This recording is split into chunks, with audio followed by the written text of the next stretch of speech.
ही मानव की संपत्ति है।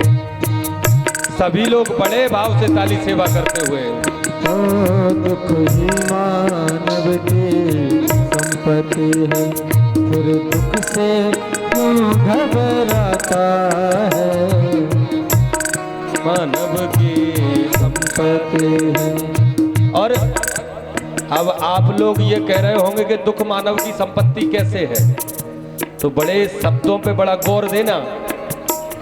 सुख जाता है तो दुख देकर, दुख जाता है तो सुख देकर, सुख जाता है तो दुख देकर, दुख जाता है तो सुख देकर, सुख जाता है तो दुख देकर, दुख जाता है तो सुख देकर, सुख जाता तो दुख देकर, दुख जाता है तो सुख देकर, और सुख देकर जाने वाले से, सुख देकर जाने वाले से, प्राणी क्यों तू घबराता है, दुख ही मानव की संपत्ति है,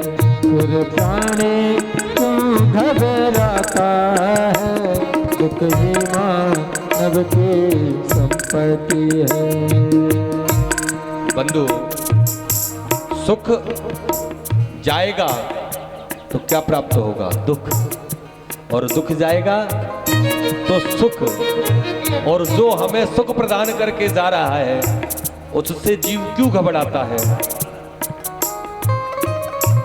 सुख के माथे सिल पड़े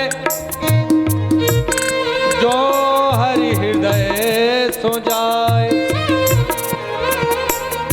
बलिहारी वा दुख की जो पल पल नाम रटाए,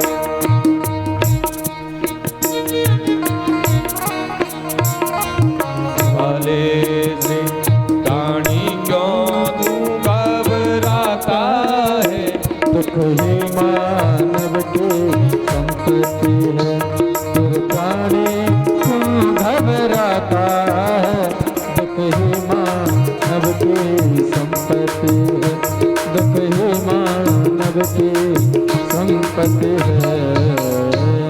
बोलिए बाल कृष्ण लाल की जय। हाँ, तो अब आज से परमात्मा से क्या मांगना है? हाँ, बोलिए वृंदावन बिहारी लाल की। आज सभी पांडव जहां पर बाणों की सैया पर भीष्म पितामह लेटे हुए हैं, तो प्रश्न उठा